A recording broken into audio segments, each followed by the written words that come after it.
And welcome back, everybody, to another episode of the Still Curtain podcast. I'm your host, Tommy Jaggi, editor of StillCurtain.com. And joining me, as always, is Still Curtain contributor Shayne Kubas.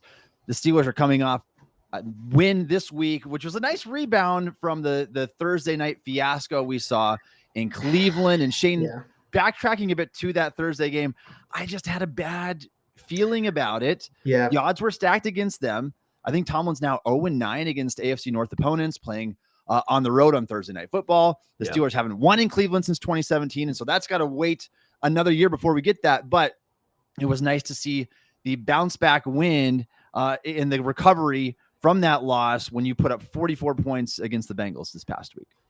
Yeah, the thing with the Thursday night game, and I think everybody was talking about it because we know that this is the type of game that they lose, right? And I think part of me was hoping, okay, maybe it's different this year, right? Maybe we're at a point where these types of games are more winnable for this team. And then I watched it unfold. I'm like, yeah, it's just not their day.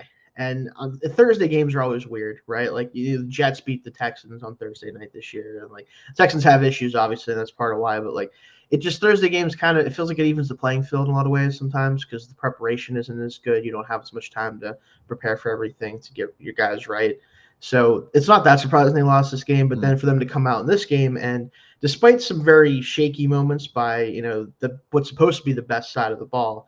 Was definitely good to see them come away with a win on the road against the Bengals team that, while losing a lot of games, is very potent. Yeah, we're going to break this down in more detail here because there's definitely some players we have to highlight, both positively and negatively. We'll get to Joey Porter Jr. here in a little bit as well. Not a good game for him at all. But we're also going to talk about Russell Wilson, his future. What does this look like now? Because I think he's exceeding even the most optimistic expectations. And so definitely beyond what I expected. So we'll talk about that as well. And we're going to talk about TJ Watt's revenge game against Myles Garrett coming up here this week and break down the entire Steelers versus Browns matchup, a game where the Steelers really need to show up and win. They can't get swept by the 3-9 Browns if they want to be a serious contender. We'll give our game predictions at the end of the show today. If you guys are joining us here in the live chat, please drop in your questions for us. And we were off last week for the holiday break, but we are back and ready to get at it now. Shayne, let's talk about the power rankings this week. The Steelers recovered a little bit in the minds of the NFL experts after that win against the Bengals. Things were looking shaky there for a second. People didn't know what to think about them. May it be an overreaction to the Steelers' performance on a short week. But collectively, and I have my power rankings article going up, the Steelers are the 7th ranked team on average heading into week 14. And so that's as good as you could have expected at this point in the season. Now they still, unfortunately, have their hardest stretch remaining. I mean, you're going to get 3 games in a row. After this week, you're going to get 3 games in a row against the Eagles, Ravens, and Chiefs. It doesn't get a lot harder than that. And so we'll see how they weather the storm in that stretch. But as of now, this is a 9-3 football team who at least the NFL media world views as the 7th best team in the league. Yeah, and I think the problem with the power rankings this year is there's a lot of bad teams. So I think how much you gauge a win against a Cincy team that, in my opinion, isn't actually as bad as a record, because when you have an offense that is as good as Cincinnati's offense is and a quarterback playing at the level that Joe Burrow is playing at, you always have a chance.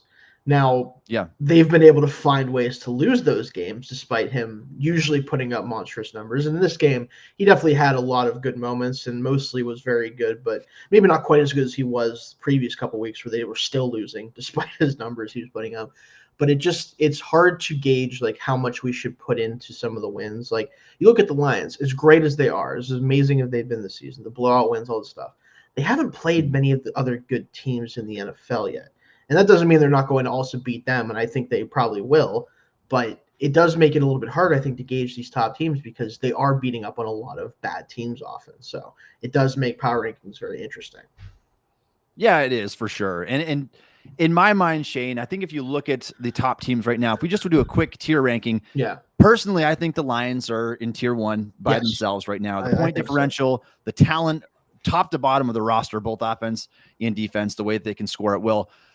In the next group down, I would have the Eagles, And then maybe another slight tier gap. And then I think you're already talking about the Steelers with the Packers, the Chiefs, who I think are overrated this year, despite their 10-1 or 11-1 record. And so I think that they are right in that group. I mean, I forgot about Buffalo. Excuse me, Buffalo. Yeah, so I wanted to mention Buffalo. Yeah. So 2-3, and then the next tier down, I think you're looking at the Steelers right there. Vikings, Packers, Steelers. And so they are in contention. They have a chance this year. And if you look at their roster from top to bottom, it's not as good as the Lions, not as good as the Eagles. It's probably a better roster than what the Bills have. It's probably a better roster, I mean, certainly on paper, than what the Vikings have. The Vikings somehow have a 10-2 record, despite not really having any star power and not even being a super clean roster top to bottom. I think a lot of it is their coaching and Tim Darnold's just emergence this year. But I think that they're right there. And so not hard to figure out why a team that is 9-3, that has a solid roster, that's got a defensive player of the year candidate, that has Russell Wilson playing at a peak level that we haven't seen from him in 4 or 5 years, why this team would be ranked 7th in the league right now. Yeah, I think actually I want to bring this comment from our friend R Barley 18 here. Who's a bigger fraud, KC or Minnesota? I think the fact that we're even having that conversation, or having conversations about what teams are frauds that are as high in the rankings as those two are, is kind of my point about a lot of this with this season. Because from a record perspective, and from honestly in a lot of ways an on-field perspective, Minnesota has been one of the best teams in the league. Now, you look at their roster and you go, okay, is this sustainable even for the rest of the season and into the playoffs? Because you do have a roster that does need some more talent for sure. You have, a quarterback that is playing his best football by far, but this is still Sam Darnold we're talking about. He could melt down and have a 3-interception game in a playoff moment, and no one's going to be surprised by that. Even probably Minnesota isn't necessarily going to be that surprised by that. So I think them keeping that up, and then Kansas City too. If we're going off like frauds, I don't think either of those teams are fraudulent in the same way that maybe the Vikings team that went 13-4 a couple years ago is.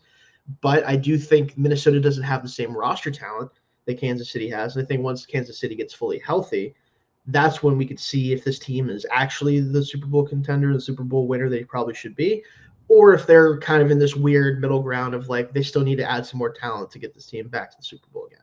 So that's what I'd say with that. Yeah, for sure. And I won't spend too much time on that, but the Vikings, interestingly, in the league's toughest division, I don't think there's really any question about that. That point differential, record, everything. Vikings are plus 78 in point differential in the league's best division.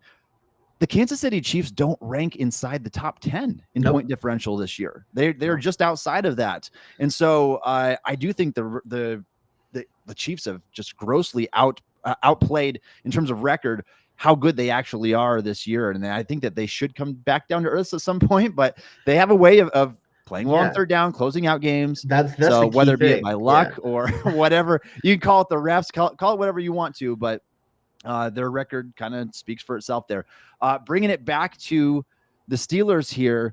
Let's talk Hard Knocks real quick, Shayne, because I know you didn't get a chance to watch that. Yeah, I didn't. I watched it last night, and I know people are raving about it. It was all right. I thought it was good. It kind of reminded me like NFL films or something. Like there was some behind the scenes stuff. If you didn't get a chance to watch it, one of the big highlights, and I wrote about it this morning, was Tomlin's talk between him and Nick Herbig in the defensive players meeting, and basically saying like, you need to step up in this David versus Goliath type moment. You're going against Orlando Brown. He basically said that Alex Highsmith played so well against Jonah Williams, made the Bengals go and get a different offensive tackle, essentially spend money on a 4-time Pro Bowl tackle.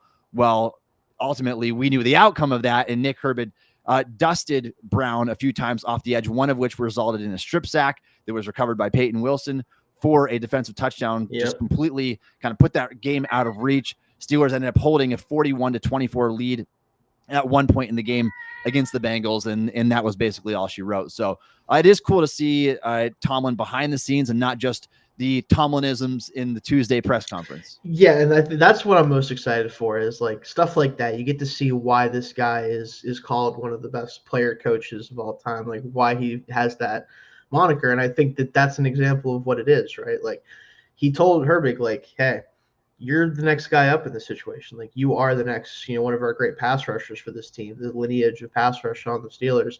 you may not be the starter all the time when all these guys are healthy, but you are one of our best players. And well, he showed that this past week against the Bengals. So I think getting to see that side of Tomlin more and not just his, like you said, Tomlinisms, right? Like as great as those are, as fun as they are, they're not what he's actually about ultimately.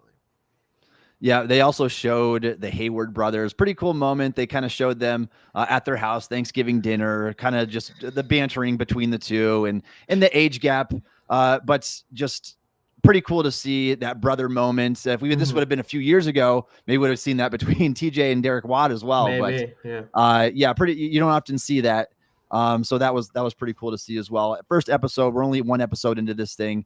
We'll kind of review it as it goes here. Nothing too noteworthy though, and again, just we knew the ultimate outcome. I think that's maybe for me, Shayne, what takes away from it a little bit is just knowing. Yeah, it's not like other shows, like how things are going to play out. So basically, you're just getting some intel, if you call it that, in between, like leading up to the week of.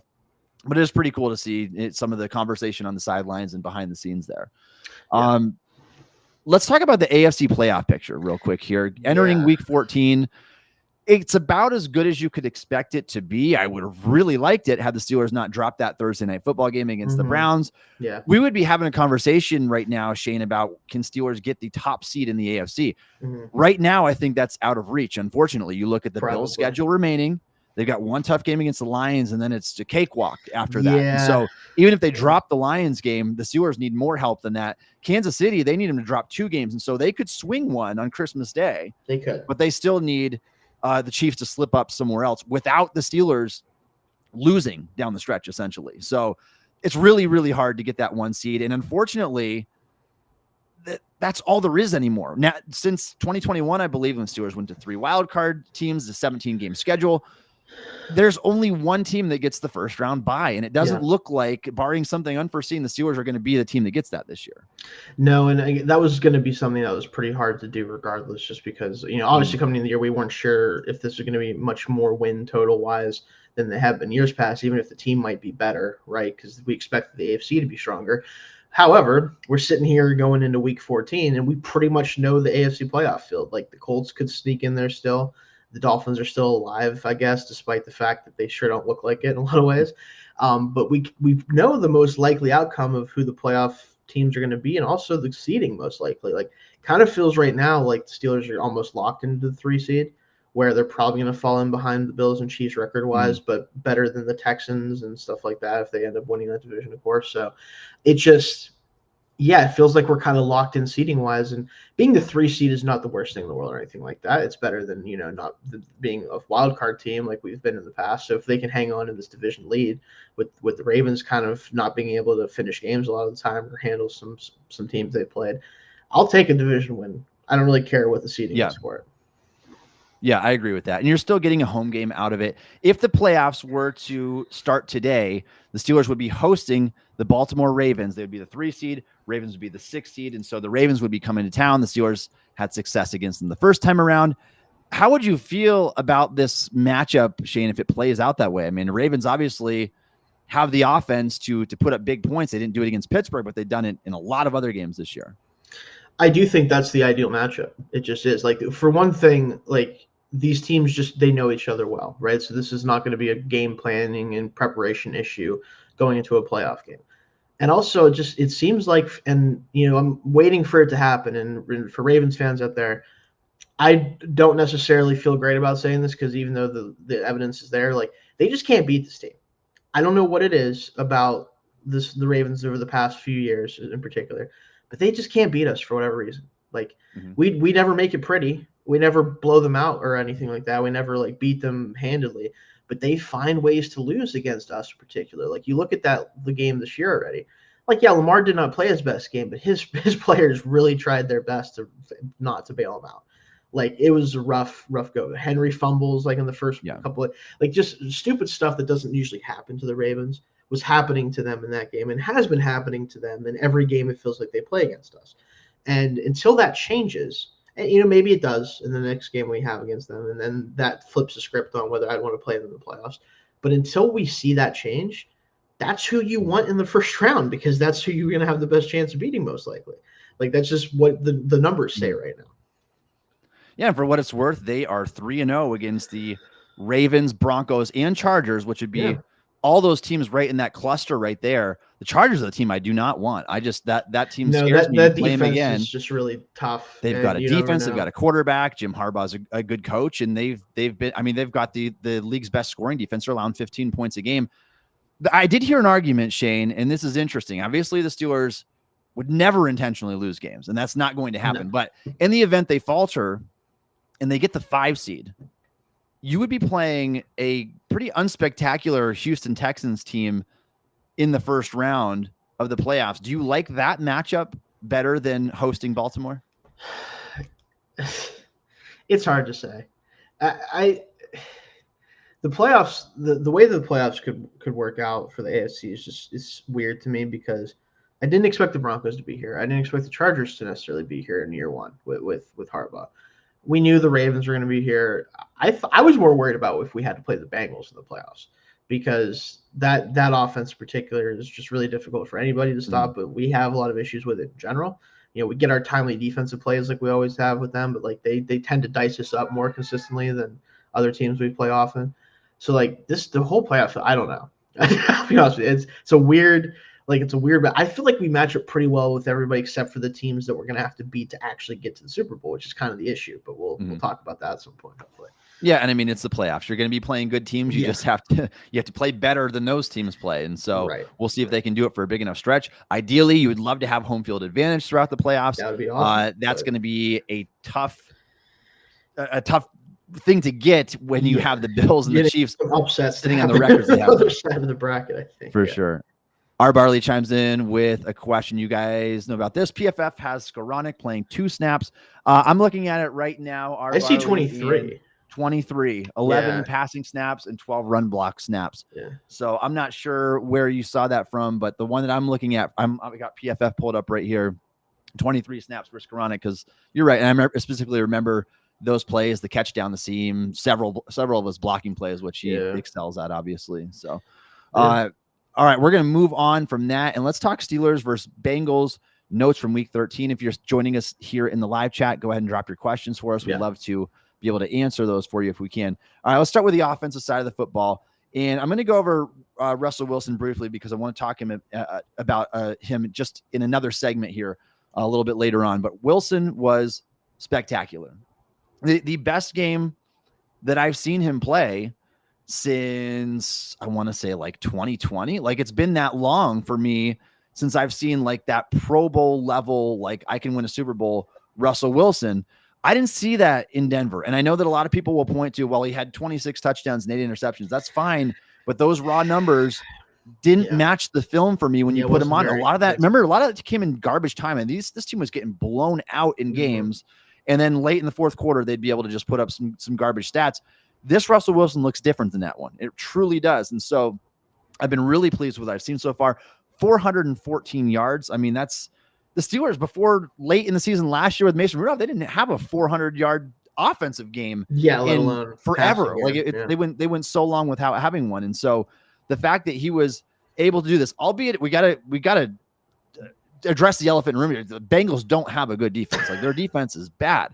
And so you expect to be able to put up points. I just didn't expect the Steelers to be able to put up 44 points. Yeah, I think that, so this is the difference, right? And you said it, and a lot of people have been coming out on like Twitter and other places complaining about like, oh, well, I mean, the Bengals are bad. It's like, I don't think you realize how bad you have to be defensively to let, if Russell Wilson is the same player that he was in Denver, to let that version of him, with the run game that was really good all day, but nothing spectacular or anything like that, to put up 44 points. Now, granted, one of those defensive touchdown, but we gave them one too, so whatever, just cancel those out.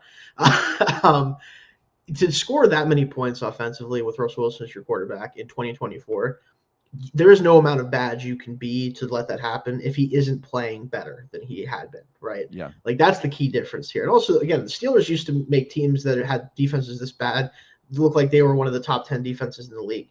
Like, it didn't matter how bad they were because we couldn't do anything about it anyway, so it didn't matter. Now we actually can attack defenses that give us weaknesses to exploit, right? The seam throw up the middle to Austin for a touchdown when he beat the safety. Like, just all these different plays you see happen where you're like, man, those were not happening for the Steelers for a long time. And I have to, and we of course are part of this, unfortunately, Tommy. But again, everything we saw from Russell indicated this, so I don't feel bad about saying what I said about him.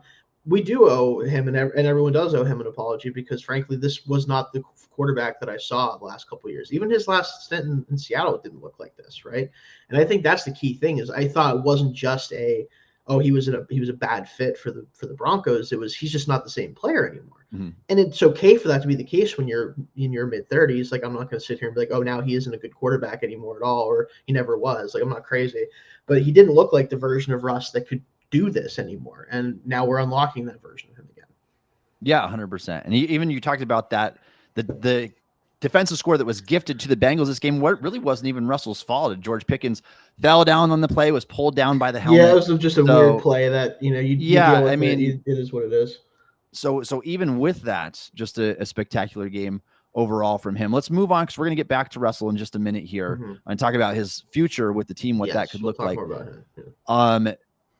Running game, I thought did pretty well. Once again, I brushed over that because, I mean, I want to get to the passing game. Russell Wilson found 10 different receivers in this game. Mike Williams was not one of them. Which now that's a whole other thing, but whatever. We go back a few weeks to the conversation we had, and I stand by it. Yeah. Mike Williams paid for himself already. He made the over-the-shoulder game-winning touchdown catch in the Washington game. That's it. I mean, that is worth the 5th round pick that it costs to swing a win in your favor. Yeah, for sure. Having said that, you would like to get more production, obviously, out of the guy that you traded for at the deadline. It's very weird. And so what I'll say about it is, until the offense is struggling, I don't care ultimately. Yeah. However, so Mike isn't a great athlete anymore, in my opinion. He's a good one still, but not great. I wonder if he might have scored on the Van Jefferson play where this corner just didn't play any coverage on the play for some reason, where he just controller disconnected. I think it was Josh Newton for them. I wonder if he maybe could have paid that off for a score. Now, we still did anyway, so it's fine. But that type of stuff, I'm couldn't we just put Mike Williams there instead of Van Jefferson at this point? He's got to be better than him. And now saying that, Van has made some plays recently a little bit, so maybe he's starting to get it going. But when he started running with the ball, it's oh man, he looks like Allen Robinson a little bit, unfortunately. He does not have any juice, it does not appear. So, but it is just a weird thing. And for him to, first of all, I would have told you we didn't have 10 receivers. Not obviously, this is running backs, tight ends, receivers. But I would have told you there isn't 10 guys on the roster who's allowed to catch a pass based on what I've seen, the first half of the season. But for him not to be one of them is strange. That's the best way I can describe it. It's just strange. It is. And when you look at snap counts, George Pickens had 62. Right. Van Jefferson had 42 snaps. Yeah. Ben Skoranek had 23. Calvin Austin had 16 before being ruled out for the game with a head injury. Unfortunately. And Mike Williams only had 17 snaps. And I think the biggest thing you look at is 42 for Jefferson, 17 for Mike Williams. You traded for Mike Williams to be an upgrade over Van Jefferson, and you're not using the guy. He's 30 years old. He's been a Pro Bowl level receiver in his career. I don't understand why it's taking so long for him to get up to speed. Maybe the Steelers are discovering that he is the player that we saw on the Jets, then he just doesn't have it. And hey, if that's the case, he gave us that one play, right? You gave us the play. Like I said, he gave us the play. And maybe he'll give us a couple more. I do still think they need to find ways to get him down the field, because at the end of the day, he's still a way better player in that regard than Van Jefferson. I'm sorry. It's just he is. You can't really tell me he's not. He's already shown more this year than Van has shown the last 2 years in that regard, right, downfield. So I think we'll see more of him doing that eventually. Until then, just try to get him involved a little bit every week. Just give him something to do, just so he doesn't it sounds like he's just happy he's on a winning team. I think he made an Instagram post, but hey, I don't care, basically, what we want. So that's good. At least we're not worried about that. But I would like to see him at least get the ball a couple times and just get him going a little bit. So we'll see. Yeah, and the big takeaway from the receivers in general this week was it really was more Russ than any dominant one receiver. Yeah, he really spread the ball around. Pat had a great day finally. I'm excited about that. Yes. Pickens had the long ball. Yeah. On Pickens, Shayne. Yeah. Take away 30 net yards because of idiotic penalties. Like, when is he going to stop doing this stuff? He's not going the first to. one, drop the ball on the defensive player, which you can't do that. I mean, you know that. I mean, you know that you can't do those things. And after you make a great play, you have an explosive play, you go and back yourself up 15 yards. You netted 6 yards on the play. And then the other one is the motioning the gun signal into the crowd. You can't do that kind of stuff. He needs to know better than that. He cost his team 30 yards. And when you take that away from the offense, his stats don't look that good at the end of the day. So make sure you keep your head on straight. And I know that it's kind of nice to see Broderick going over to him and talking. But he's also like the last person on the planet, maybe, other than maybe Joey Porter Jr. that should be talking to him about that. I know they're different types of penalties. I know Broderick is mostly like holding people or false starting or something like that. So it's not the same type of penalty, but it is just kind of a funny image to be like Broderick Jones is the one trying to keep Pickens from committing penalties. It's like, maybe we could get somebody else on that duty, but I don't know. I mean, they played together at Georgia, so maybe he'll listen to him. I don't know. Yeah, you like to see the leadership at least. Maybe a little hypocritical by doing it, but you like to see the leadership. And that's why I'm going to get to him in just a second. But Calvin Austin took a lick in this game, 2 massive shots. And I think that's the problem when you are 5'7" and 170 pounds. You are small. And then when these guys are barreling down on you, like he got ragdolled in this game, but he did have the really nice touchdown catch. And he's tough. He's tough as nails. When he plays and he's able to stay on the field, he's clearly become somebody this offense wants to find a way to get the ball to down the field. And I just appreciate that because, again, this is a guy coming out when he came out of Memphis. Like, yes, he's 5'7" and he's quick and all this other stuff. But he was winning as a traditional wide receiver. Like, this is not like he's not a gadget player technically at the end of the day. Like, he never was really used like that in college. So it's not necessarily fair for us to project him that way, even though it makes sense in the NFL for him to be that type of player. But he's been great as a returner. He's been able to make explosive plays in the passing game. Like, I just hope that he can, one, stop getting hit so hard all the time, which I know is hard for him to do. He can't really do much about that sometimes. But then also, like, I hope they do continue to try to get him the ball down the field and in creative ways because this offense needs juice, and he is one of those guys that provides that sometimes. So, yeah, absolutely. Moving on to the tight ends here.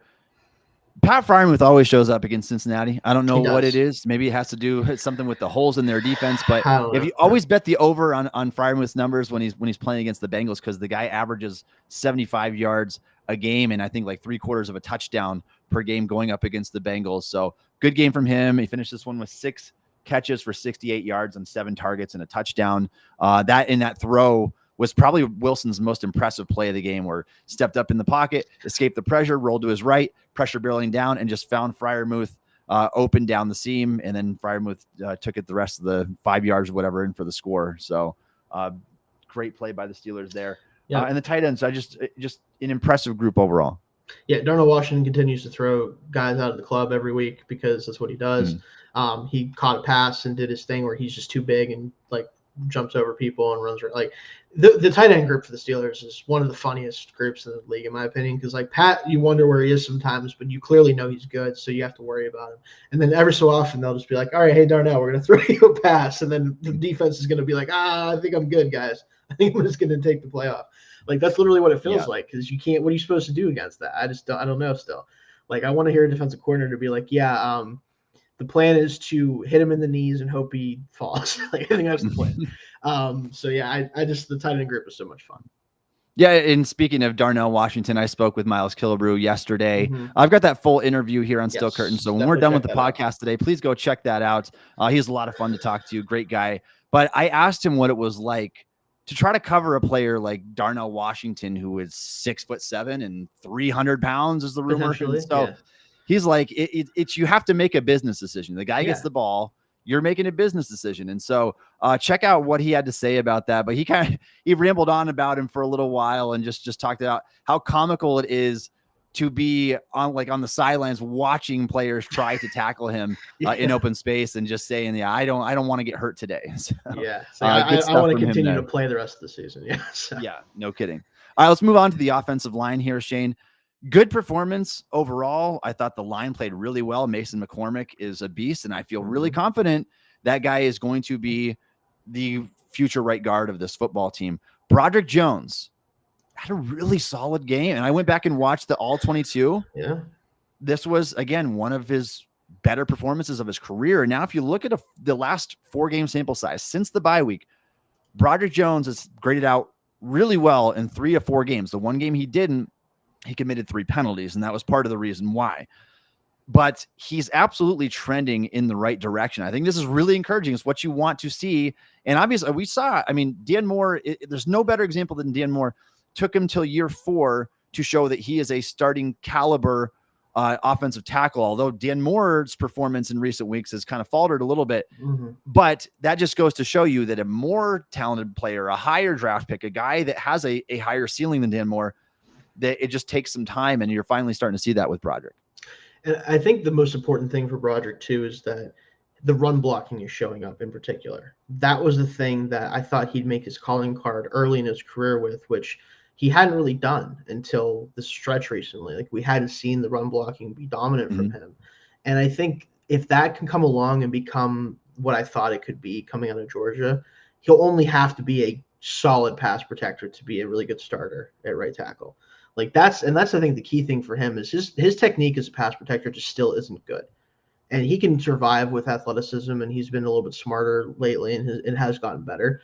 But until he can get that technique to improve, and maybe sticking at right tackle, and hopefully now moving forward, regardless of the situation, we'll see what happens when all the tackles are back and what they do with Moore and everything. But if he sticks at right tackle, I think the pass blocking will eventually just get to a place where it's solid.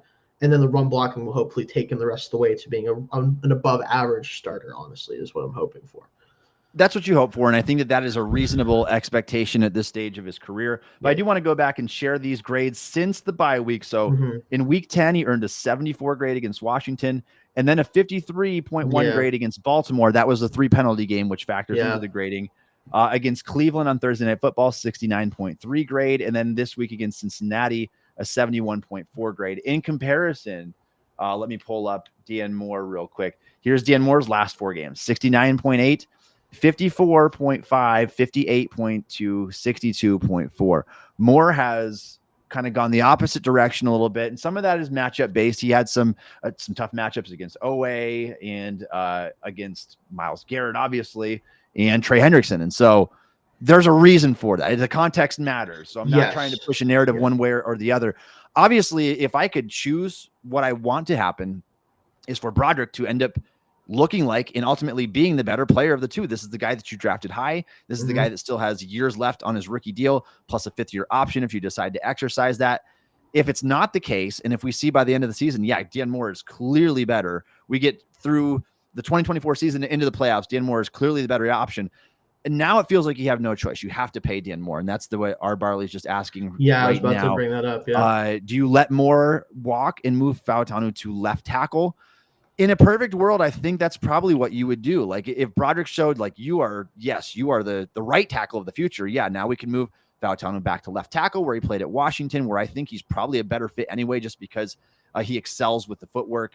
But if we don't get the results that we want to kind of go our way there, and Moore is clearly the better player than Broderick by the end of the year, there's absolutely a conversation that you have to have about maybe extending Dan Moore and just making Broderick a swing tackle. I don't know what to do with them at that point.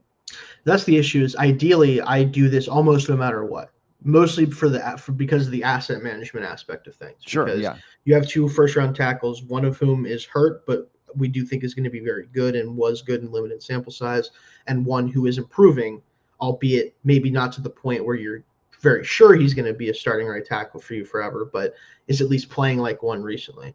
And then you have a free agent tackle who you have developed to a point where he is a quality starter.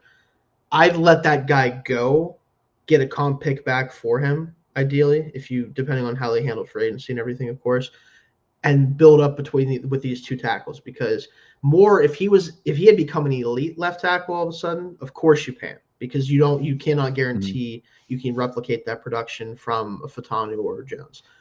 He's become a good starter, which is something that I'm willing to let go if I think I have one waiting in the wings. And I think I'd rather Fautanu play left tackle anyway.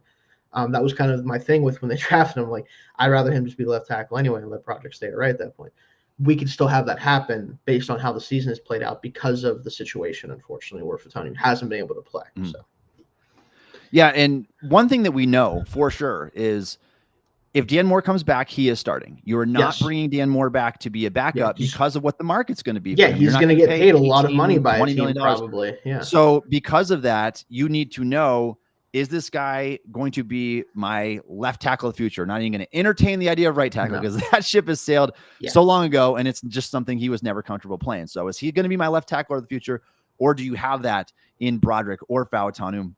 What we did see this year, though, Shayne, is how important offensive line depth is. And as bad as you think that Broderick has played sometimes, and he's had some really ugly moments this year, for sure. There's worse guys. Particularly early in the season.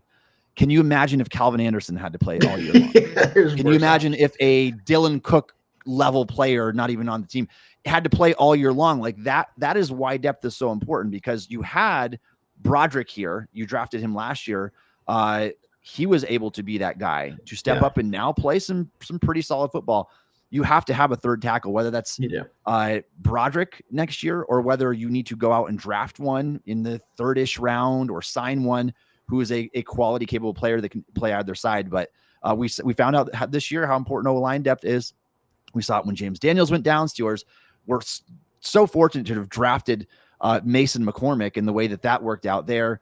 Obviously, they drafted Zach Frazier, and we forget that Nate Herbig has been on IR since before the start of the season, and so that's more O-line depth that we wouldn't have had if the Steelers wouldn't have been so proactive about finding that position. So, they drafted 3 guys, 3 offensive linemen in the first 4 rounds this year, and we're super glad they did, because this entire offense would look totally different had they not taken a proactive approach. Like at the time, we said, oh, maybe they don't need the offensive tackle right now. I mean, I think most of us agree they did need an offensive tackle. We didn't know how good Moore was going to be, but it seemed like overkill to draft Mason McCormick. Like we're loaded at guard already with Siamalu and Daniels. I mean, admittedly, I was a huge fan of McCormick just on it from a draft level, so I was like, I'll take him.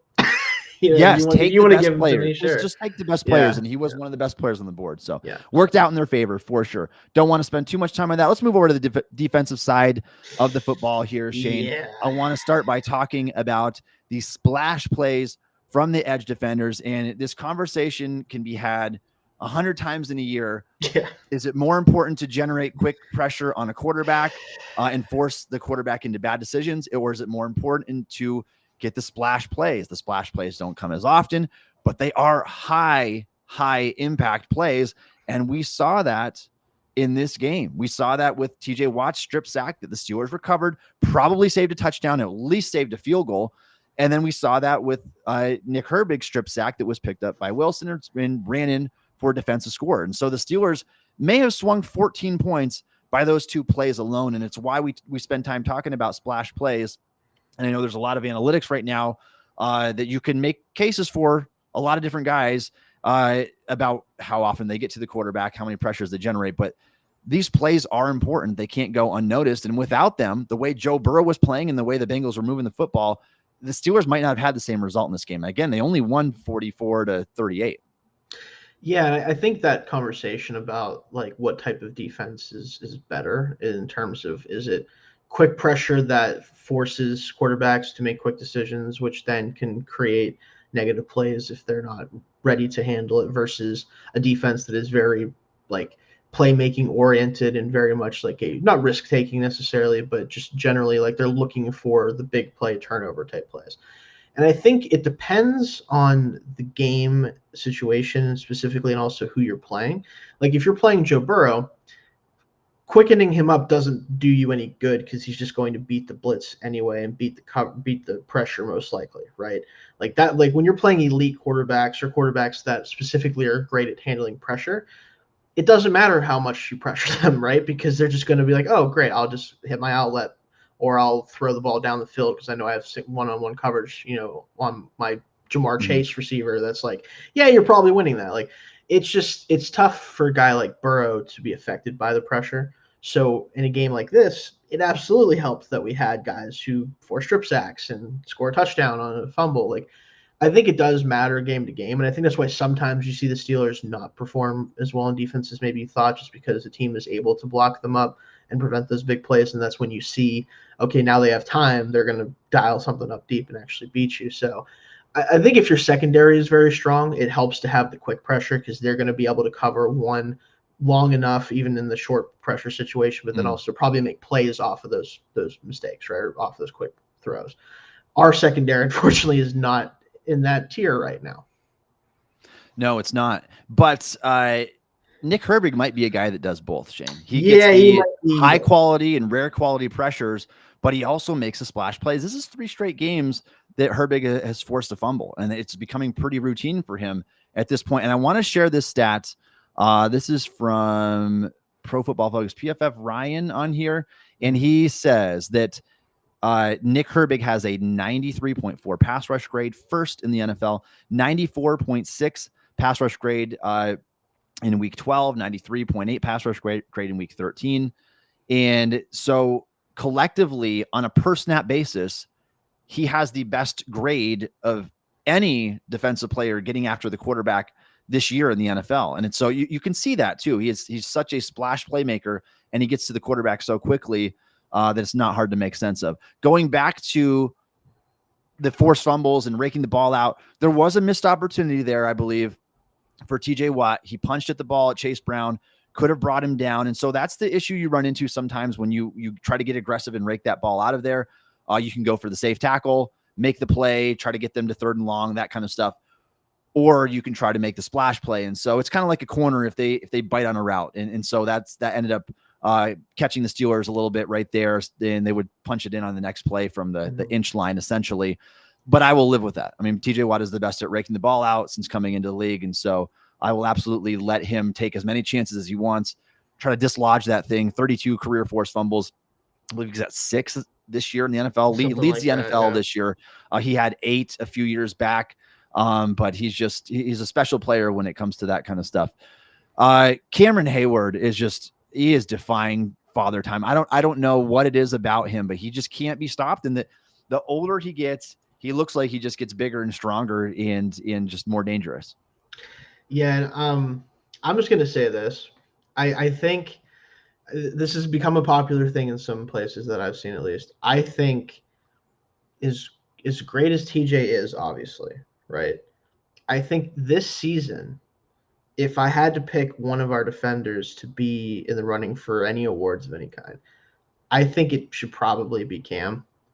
Because you have to factor into playing the interior and putting up the numbers that he's putting up is just it's just not normal for most guys, right? Let alone a mid-30s guy that is coming off of his worst season in a long time to be putting up these numbers. And you could say, okay, yeah, TJ being there helps, and TJ benefits from Cam and the whatever.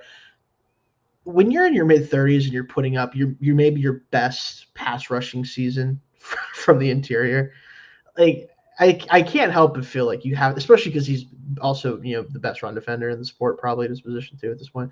I don't know how he doesn't get more love for Defensive Player of the Year alongside TJ, especially. I think honestly at this point I'd probably pick him to win it over him if I had the decision between the two. Yeah, Cam's been so impressive. I mean, it's hard not to root for that guy. He's just been so good. And after having a serious groin injury last year, did not look like the same player at all. It looked like the guy was going into age 35 season. It looked like his career might be over with. And now all this asking anything more would be unfair, right? Oh, yeah. And realistically, everybody should be thankful that the Steelers signed him an extension during the offseason.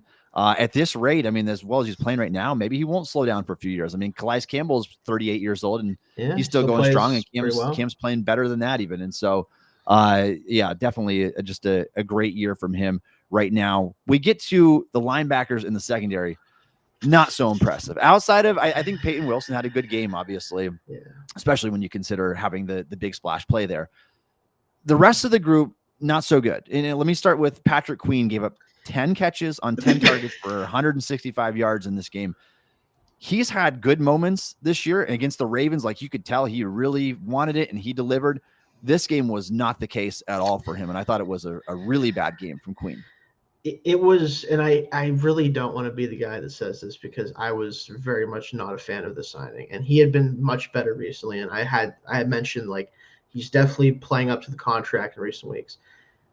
This is one of the worst linebacker games I've seen in a long time, and it was in multiple facets too, where it's like, man, he couldn't do anything right, it felt like. And it's one of those games where it's like, I don't even know if I blame him as much as maybe I should, because it did just feel like one of those days on defense for this team where, like, if the front four wasn't doing something, everyone else just kind of threw their hands up and said, I don't know.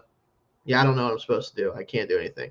And when you play a Cincinnati offense that is rolling the way that this offense had been rolling, it shouldn't be that surprising that they struggled in the back end of the defense, especially, and just not with the front four, because that's where this team always thrives, right? But this was just awful. It was rough. Just horrendous. Man coverage, zone coverage, doesn't matter what he was doing. It was bad. The all-22 tape matches that, and then I go and look at the grade, and you go see that, he put up a 33.0 grade in this game. It was just a bad game, very forgettable game from Queen, and part of the reason why, Burrow had just zero issue moving the ball through the air. Captain Crunch chimes in here. Have you guys watched Hard Knocks yet? We actually discussed it earlier in the show, so if you're just joining us now, make sure you go back and listen to when we talked about Hard Knocks here. I have. Shayne has not yet. He wants to catch up on that, though. It was good. It gave some good insight behind the scenes stuff. Thought it was really interesting, if nothing else. So I'm excited to watch the last several episodes here as we get down to the final stretch of the season. Yep. All right, talk about the secondary, Shayne. I gotta talk about Joey Porter Jr. This was as bad as it gets. As bad as it gets. And I've heard the argument, and in most part, I'm in agreement. Penalties don't matter all that much. Unless you commit 6 of them in a game, is what happened to Joey Porter Jr. 2 of them were declined. That, in my mind, that still counts as 6 penalties. You committed 6 penalties in this game, and you killed your team's chances of getting stops in critical moments. 2 of these penalties happened in the end zone, which gave the Bengals a fresh set of downs at the 1-yard line, which is impossible not to be able to stop a Joe Burrow offense that close from scoring. And guess what? It resulted in 14 points. The most incriminating one of the game, in my opinion, was when he was trailing Yoshavash and just tackled the guy in the end zone for no reason. I'm like, that ball was sailing over his head. Let him try to jump and see if he can come down with it out of bounds. I don't care, but you have to have better spatial awareness than that. Yep. And I think with Porter, Shayne, it comes down to just trusting his instincts. Like, trust that you're in a good enough position to make a play. Trust that you've got a wingspan that can reach into the other room and either deflect a pass or disrupt a window. What you can't do is blatantly grab at the top of these routes. It's so frustrating because he's so talented, and because you look at, granted, I'm not saying that I fully agree with what I'm about to say, because I have not spent the time to go back and watch each game of his specifically and watch him. However, if you look at PFF grading, right, for coverage in particular, he has 6 either above average or great games and 6 well below average or terrible games. And I think that's kind of the book on him. And maybe it's not exactly that even split, but I do think it's funny that that's how it works out if you look at their grading system. Is there's weeks where his talent shines through and his ability to blanket receivers with his length and his speed. And there's other weeks where he looks like he's playing corner for the first time in a couple of years. And it's like, you can't have that much of a discrepancy between your games and be one of the better corners in the league, because it's going to tear down your overall efficiency. Because if you play the Bengals, that's when you need to be your best. Like, when you are playing these teams that have these receivers that are actually like someone who can challenge you athletically and with your technique, you can't regress all the way to the very bottom. And that's what he did in this game. Like, he just did not trust anything he was doing, and you could tell by the way he was grabbing guys. And I know he's frustrated because he feels like he's targeted with those, and he feels like he's playing his game and that they should let him play it. But the NFL is going to not let you do that sometimes, man. Like, it's just going to happen. And when you realize, because it was early in this game it started, so it's not like this was late in the game, all of a sudden he got all these penalties.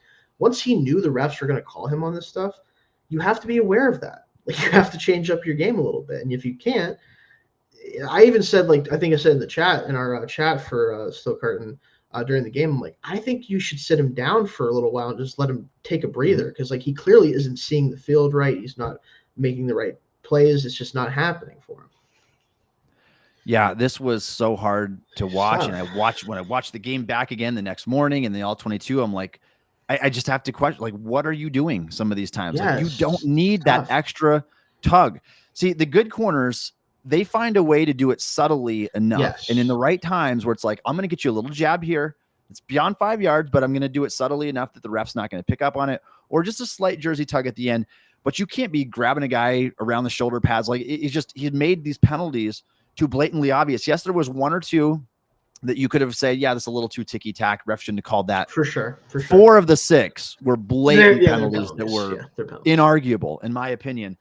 And it resulted in a 32.4 overall grade. And so even though Porter only gave up 19 yards in this game, he was detrimental to the defense because he allowed 6 times, essentially, allowed the chains to keep moving and gift-wrapped the Bengals at least a pair of scores in this game, right down in the end, in the red zone.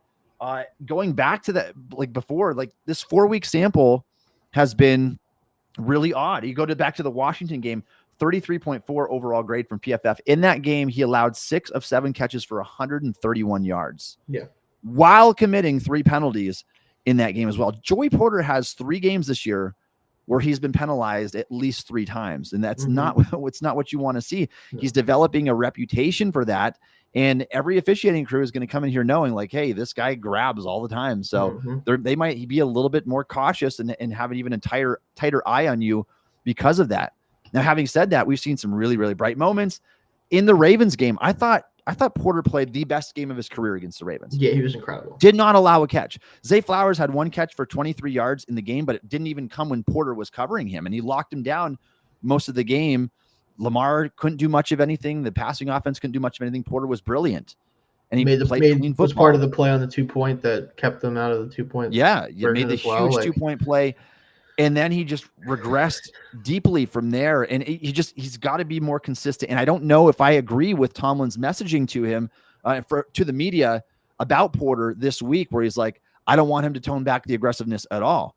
I would say maybe tone it back a little bit, because you can't get penalized this much in a game. Shayne, my argument that I made, and I wrote an article about it, if this type of game were to happen in the playoffs, Steelers are one and done. You're toast. You cannot have your corner committing 6 penalties, gifting the other team 6 first downs, and expect to win a playoff game against a good team. Like you have, this was a 4-8 Bengals team.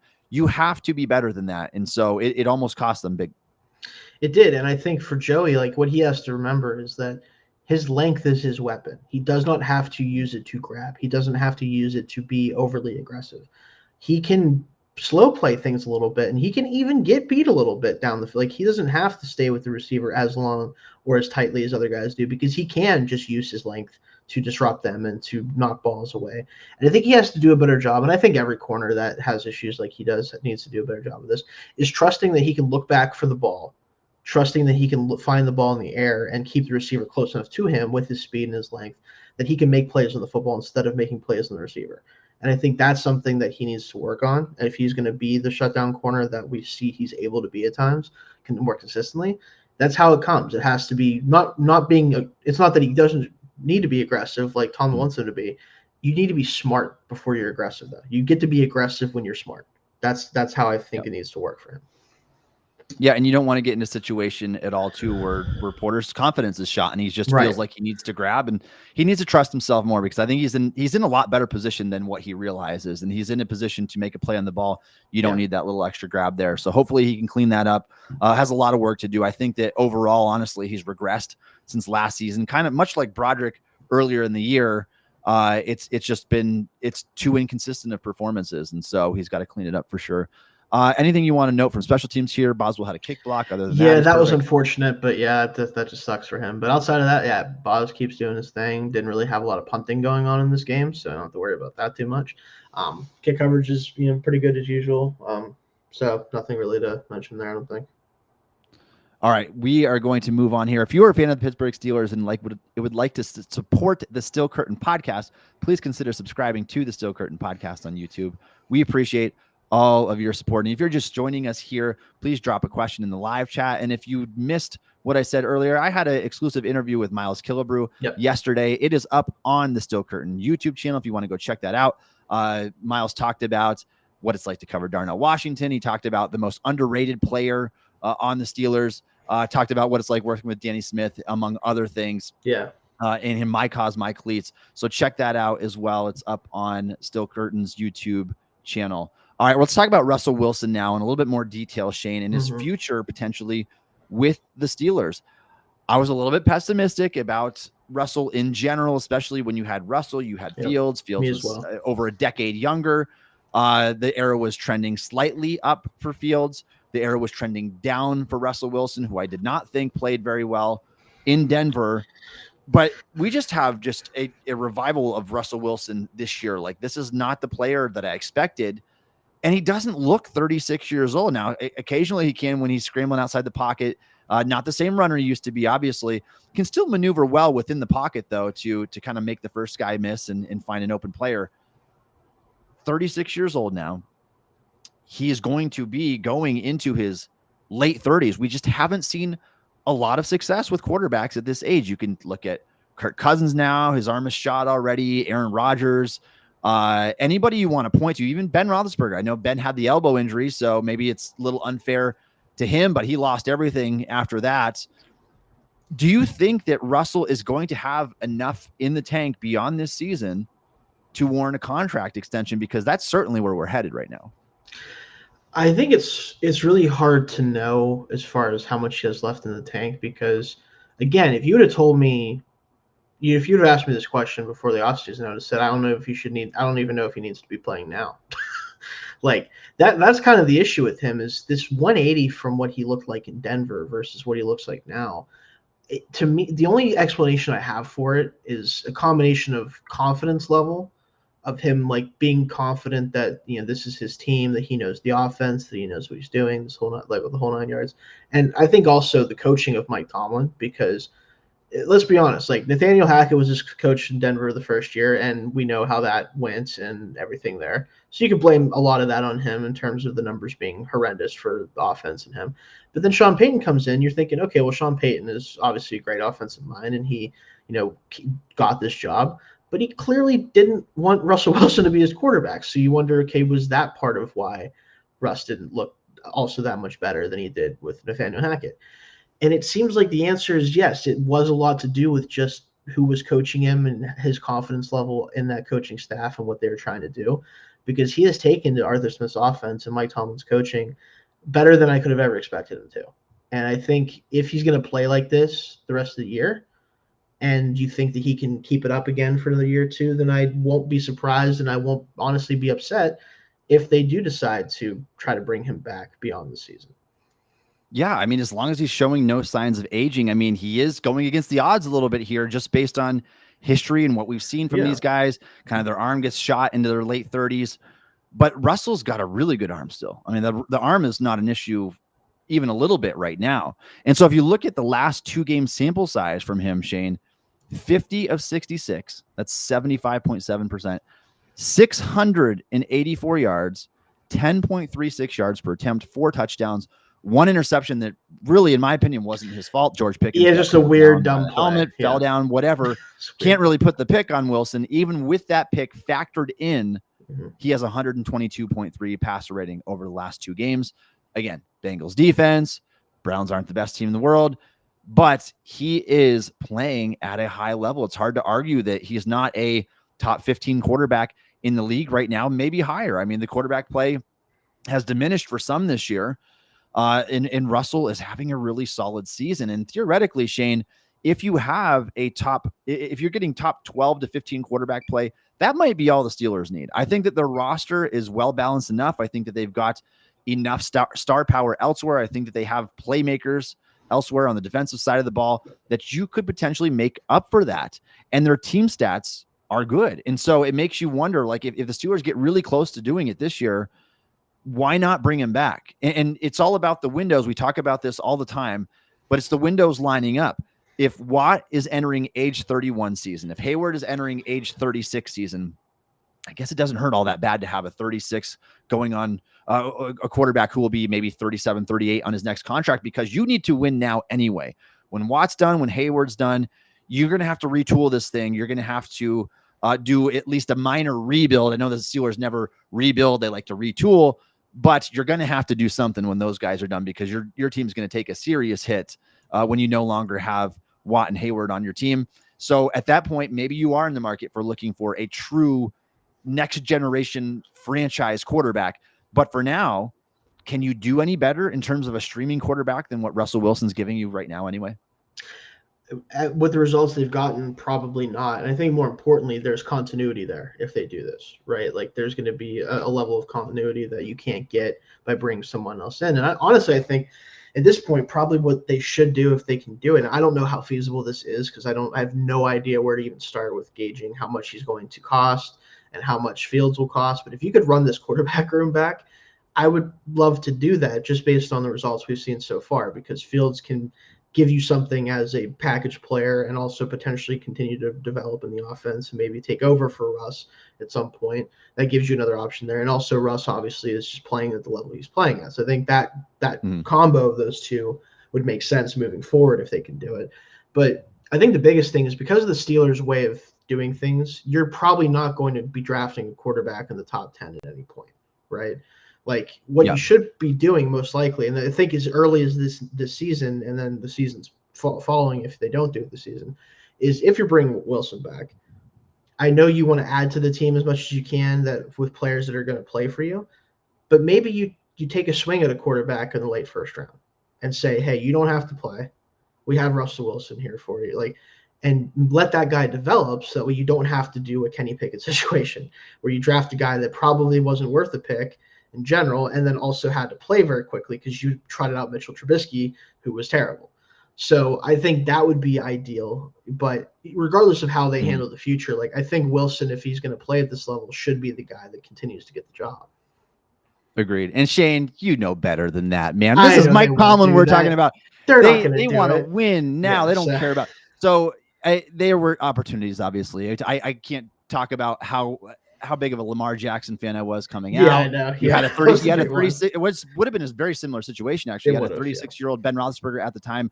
Lamar Jackson was my 10th overall player in the draft. Steelers were picking 28. They took Terrell Edmonds, and we know how that ended up going. There have been opportunities since then as well. But I do agree with the proactive approach. I don't think the Steelers are going to do it this time around, particularly because of the age of the best players on their team. I mean, legitimately, the best and most important players on their team are average in at like 34, 35 years old. Like they're getting old. So it's about capitalizing now. They'll probably spend it on a receiver, somebody that's going to help them in the temporary, but I don't disagree with the philosophy in most years and in general. Captain Crunch chimes in again. Been subscribed for a while. First time tuning in live. Do you have a website? Yes, I shared the link to the website on here. Check us out daily, please. We have fresh content going out every single day. This is my full-time job. This is all I do is I watch film and I analyze the Steelers. Shayne watches a lot of film too, a lot of football, a lot of college football. He can answer all your questions about that as well. But we do it differently than a lot of sites do. You're not just going to find newsy articles back to back. We like to interject our opinions. We watch enough film that we feel like we have the capabilities of interjecting our opinion and saying what we believe the Steelers should do, what's best for the organization. We're not just going to go on willy-nilly and side with every single decision they make. And that might upset some fans, but that's just the way that we do it. At Fansided, we are all about sharing our opinions. How do we look at this news that's happening and see how it affects the team and how we can spin it forward that way. And so, please check us out daily. If you're not doing that already, you can subscribe to emails or just keep visiting the site, because there's always fresh content up there. And we've got a good team of writers who know what they're doing as well. All right. Let's move on. Well, actually, will the Steelers bring back Russell in 2025? My answer is yes, Shayne. I think that it's really hard to say no the way he's playing right now. I think the question isn't so much about whether they will, it's like whether they should, and I think they should. Whether they will or not, I do think matters a little bit based on what kind of market he could potentially have. Because if I was Russell Wilson, I would be staying here if they offer me the job because I know that I can play well here. I just did it. Especially when you factor in his stint with the Broncos. Like, is he willing to take another chance that maybe it doesn't work out as well as he thinks it's going to work out?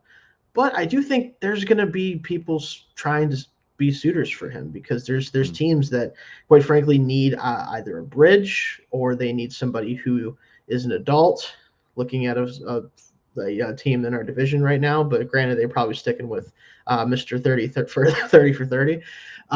Whatever it is, like there's going to be teams that need somebody like him at quarterback that can help bridge them to either a future starter or until they can find that future starter. So I think there'll be competition, but ultimately I do think they bring him back. Yeah, there's hard to believe there won't be competition, and he's going to have a nice resume with the Steelers by the end of the year. Now the question becomes, does he want to get up and move one more time in his career? Right. Is he willing to do that if the Steelers get outbid, knowing that he's probably, this could be the very last contract he gets, maybe a 3-year deal, and that'll do it. I mean, that's going to take him almost up to age 40. And so this could be the last chance to get that one big payday. Again, he makes money. His wife makes money. They got money. Pretty sure they're good on that one. Yeah, you could set yourself up for, I guess, a long time, future generations, whatever. Whatever the motive is, we'll see what Wilson decides. We'll see what the offer comes in, but I fully expect Steelers to bring him back. And there's talk that the Steelers want to bring back both Russell Wilson and Justin Fields next year. I would be for if it can be done. It depends on how much Fields back, though. That's true. And I mean, I love having Fields. You have a really nice security blanket on your team, a guy that can win football games, albeit in a slightly different style. But would Fields want to come back at age 26 next year? Or would he? I don't know if there's going to be suitors for him or not because his market was pretty low to begin with. I could see the team that I keep thinking of is the Giants. Because if they keep Dable, especially because Dable has always done well with like the big armed athletic quarterbacks, maybe they think they can get a year or two out of him and figure things out, like settle the room down a little bit and at least like give Dable a chance to continue to build stuff. However, I keep thinking, and as much as Mara has said he's not going to do this, I wonder if that front office and coaching staff will be there next year, in which case, who knows what they want to do at quarterback, right? So it's interesting, but I think if Fields is willing to come, like if he's only getting backup offers, if I was him, I'd be coming back here because they will use him in some way probably, and he might have a chance to eventually be the starter if he signs. So we'll see. But yeah, that would be what I'd want to do. Don't know how feasible it is. That's the thing.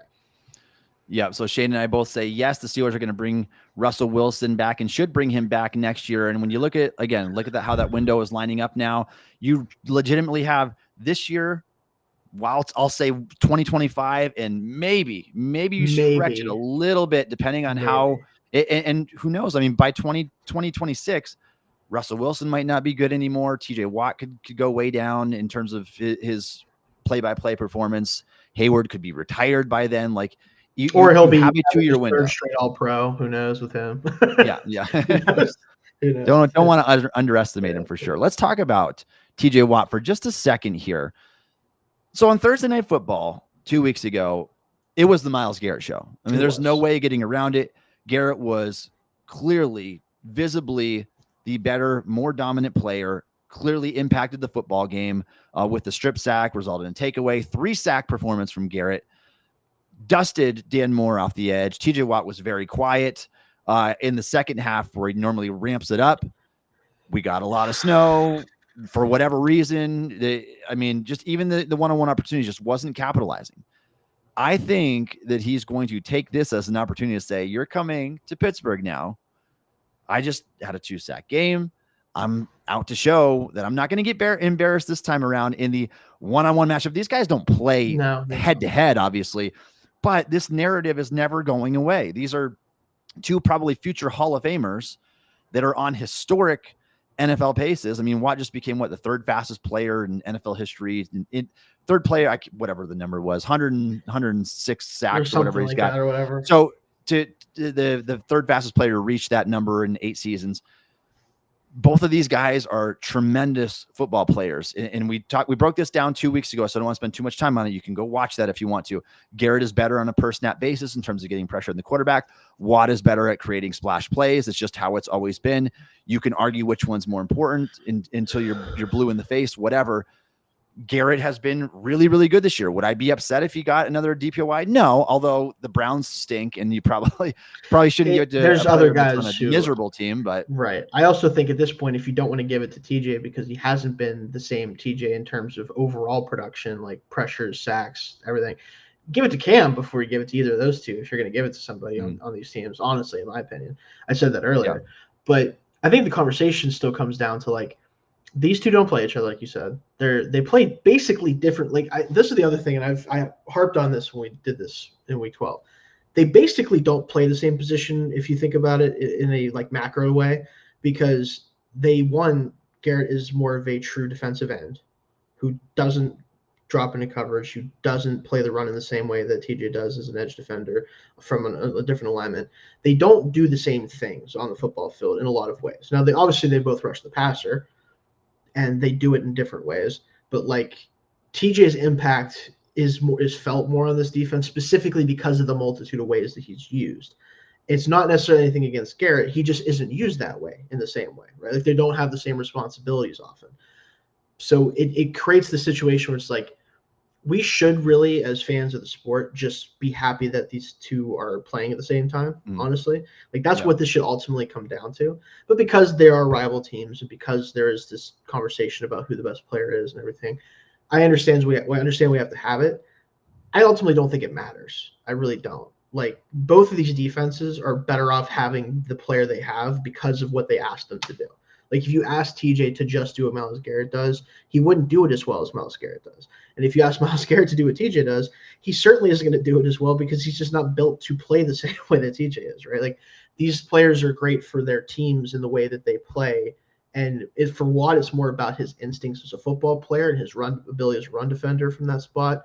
And for Garrett, it's about just sheer overwhelming force and size and speed for his build. That's what those two have, and that are the biggest differences between them. Yeah, and we talked about Garrett obviously won the first matchup. Will Watt get the revenge this time around? Which player outshines the other in week 14? Shayne, do you think that Watt is going to have that rebound game where he makes the bigger splash this time around? I wouldn't be surprised because one, we're at home, and two, I think the Browns offense is calling it high variance is being kind. It's kind of a whirlwind to watch, and I think it's way more fun. I will give them that.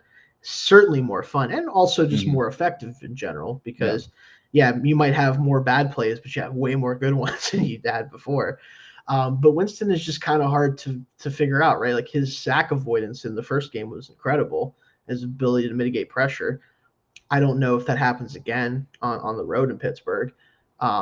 He does put the ball in harm's way in multiple ways. I wouldn't be surprised if TJ were to drop into coverage and pick him off once because he probably wouldn't see him based on the way that Jameis plays. So, like, I'm going to go with the idea that I think he's probably going to have more impactful plays. But honestly, it's going to be a game where neither of them really do a whole lot because both quarterbacks are like, I'm not dealing with you. I'm getting the ball away from me, and you have to figure it out from there. So. Yeah, I'll be interested for sure. It's not going to be as lopsided as it was the first. I can't imagine. It almost never will be. Yeah. No. So we'll find out. I mean, Watt had the pair of sacks last game. He is the front runner for Defensive Player of the Year right now. Like those odds or not, whatever. I mean, they're both, like you said, Shayne. They're both good players. We can stop having the conversation because they are. I mean, you're nitpicking between probably two Hall of Fame football players. And so that's what it comes down to at the end of the day. All right, let's do our Steelers versus Browns Week 14 preview. Last time the Steelers were 3.5 point road favorites. This time they are 6.5 point home favorites over the Browns in Week 14. A big win. I mean, it's a big game for the Steelers, really, Shayne. You think about it because these next 3 weeks you got the Eagles, Ravens, and Chiefs. Really hard slate. You finish up with the Bengals, but this is a must-win game. You can't get swept by a 3-9 Browns football team. You just can't do it and pretend to be a serious team. So this one has to be a win. You have to split. You got to go 1-1, whether it's ugly or pretty. This one, they've got to take this one at Acrisure. Are you okay with how Vegas set the line for this game? I am, because they didn't really change. I don't think they feel any differently about these teams than they did the last matchup, because they were 3.5-point road favorites and now 6.5-point home favorites. So I don't think they're factoring in the Thursday game at all, because how could you, honestly? Like, Winston, first of all, had maybe one of his cleaner games he's had outside of the one interception since becoming the starter for Cleveland, just really in general throughout his career. He had some unbelievable plays that he is known to be able to do, but there was not as many of the negatives. The Steelers obviously were dealing with, playing on the road, and also, Thursday games are always tough. Like, I think they're just like, the Steelers are definitely much better than the Browns, and we think that this time they'll probably, make good on this line at home. Yeah, I agree as well. I think that's probably where it would come in, right about there, especially being on home. And there's something to it. I don't know what it is, but there's something to knowing that you lost that first game. Yeah. Knowing that Mike Tomlin is your head coach, and to not allow that to happen again. I mean, this team at worst goes 3-3 in the AFC North. Sometimes they go 5-1. And so they're not going to be taken advantage of on their own turf like that. So I like where the line comes in right now. Any injuries you want to highlight from this game? I know what's encouraging from the Steelers, Shayne. It looks like Alex Highsmith could be coming back this week. Obviously, we do the show ahead of the injury report. We always want to make that known, because if things don't work out the way that we expect them to, it's because we have not seen the injury report yet. But it does sound encouraging that Highsmith's going to return. That's my biggest takeaway from this, is that I think if Highsmith comes back, this edge trio. Now I need Herbig to still play.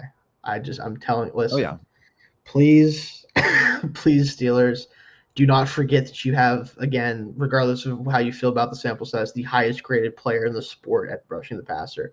Don't forget that he plays for you, and it isn't even TJ Watt, right? Like, you that needs to stay the course. Like, they need to play those guys. I'm not saying necessarily you have to play them the same amount of snaps or this or that, like, specifically. Just make sure Herbig gets out there, right? Just make sure he gets out there. But if those three are healthy and all playing, good luck with that if you're an offensive line. I don't know what to tell you. I got nothing for you. That's a tough matchup. And I mean, I would have to imagine that this is the second time that Highsmith has suffered a multi-game injury. And so the Steelers need to be a little bit cautious with the snap count if he does play this game. I would think that Herbig would play more than Highsmith even. I think it's probably a mistake to just instantly jump back in with that. Had they believe it was a hamstring and an ankle. And so make sure that nothing's going to matter if this trio isn't healthy going into the playoffs, because you can't put everything on TJ Watt. It's again, we talked about this on our last show, Shayne, that basically all the Steelers have done this year was traded Highsmith for Herbig and Highsmith for Herbig. You really haven't had this group, and you haven't had all four of them together, Preston Smith being the fourth, at the same time yet. And so I'm interested to see what that dynamic's going to look like. But we talk about these matchups here. I mean, this is one that it's hard to believe that doesn't favor Pittsburgh, though. These edge rushers, the ability to keep them fresh, to play Preston Smith on some early down work, to have Nick Herbig tee off on Jameis Winston late in the game and in third down situations. Like, I really like this dynamic. Yeah, it's just a matchup that there's maybe 2 or 3 teams in the sport who can play the Steelers and have this matchup not be a negative for them, or at least be maybe not a positive, but a push. And the Browns are not one of them. That's just kind of what it comes down to. When we play the Eagles in a little while, that'll be one where I don't know. It kind of feels like it's a pretty even matchup. But outside of that, it's just you're not getting many teams that you're playing against where that isn't a major point of strength for the Steelers. Let me put it that way.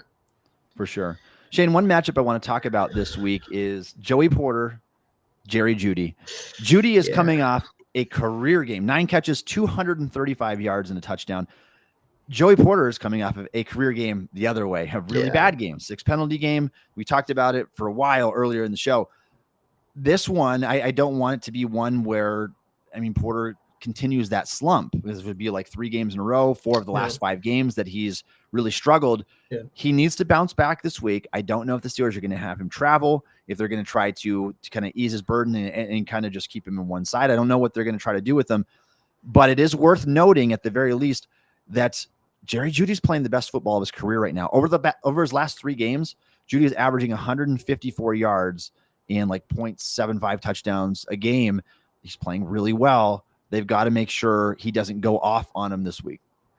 Yeah, he is playing much better. I will say there's a certain amount of bump you get for playing with Jameis Winston, I think, as a receiver in terms of production, where it's not that I'm not saying Judy's not playing very well because he is, but his numbers indicate him being one of the best players in the sport at the position over the past 3 weeks. I do not agree with that. I just think that Jameis Winston's like, I'm going to throw that. Mentality. Yeah, I'm going to go ahead and throw that ball. And sometimes you get the 70-yard touchdown where no one was close to Judy. I don't know what happened with that. And maybe a blown coverage, whatever. And then other times you get 3 interceptions, 2 of them returned for touchdowns. So you live with it if you're the Browns because you don't really care at this point anyway. But yeah, Judy is like Winston's going to throw you the ball. So it's either going to be to you or to the receiver. So you better be close to the receiver at least. So that way you have a chance. And that's what it comes down to. Like, even if it's perfect coverage, the ball is probably coming your way still potentially. So you don't assume the ball is not coming your way against the Browns. That's kind of the best advice I think I could give to secondary players is doesn't matter how good the coverage is, doesn't matter where the receiver is, just assume the ball could be going there. He'll throw it. He'll do it again. Like, do not let up on the play just because you think you covered the guy because it does not matter at all if you're playing Jameis Winston. So. No, he does he's not your orthodox quarterback. No, he certainly is not. He's going to make some questionable decisions and catch the defense off guard sometimes. Like, you actually threw that pass.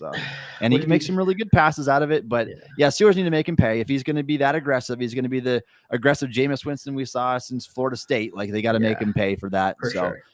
The biggest matchup is the most obvious one. You have to stop Myles Garrett from wrecking the game. You cannot allow the hat trick of sacks. You can't allow the rapid pressures that force Russell Wilson to get uncomfortable and scramble up in the pocket. Darnell Washington is an extra tackle. Use the guy. Like, knock Garrett off of his feet with chip blocks every play with your 300-pound tight end because you need to help Dan Moore. Dan Moore is having the best year of his career, but he can't hold a candle to Myles Garrett. And so you have to assign somebody to be there at all times. I don't care if it hurts the maximum upside of your offense a little bit. You can't let him destroy the game. And that's exactly what happened on Thursday Night Football. Yeah, it's just with him, honestly, I'm not trying to sound mean to Dan Moore because I'm not as upset about him anymore because he's playing pretty good football this year. But I think Darnell Washington would probably just be better at blocking Myles Garrett by himself than Moore would be. But that's more about how I feel about Darnell Washington. But still, certainly both of them should be on him. Like that's just some stuff in the NFL, and I say this a lot, and we talk about this a lot. As complicated of a sport as it can be, and as many like movements and things that happen in the sport, some stuff just feels easy. And one of them is like maybe put your 300-pound blocking tight end on the side that Myles Garrett's playing most of the time, and ask him to help your tackle. Like that one just doesn't feel that hard to do. So if they don't, I'm gonna be sitting there watching it like, all right, guys. Maybe you're overthinking this a little bit. Don't overthink this game plan. Yeah. I mean, it's truly simple. Like the reason you could point to it. The reason you lost that game was because of Myles Garrett. I mean, he wrecked the game in the first half. They ended up turning it into points off the takeaway, and so you can't let that happen. It's as simple as that. I don't care if it takes an extra receiver out of the play every game. You just can't let him destroy the game like that. So be wise with it. Let's see how things go this time around. And that brings us to our predictions here. Shayne, unless you have any other matchups.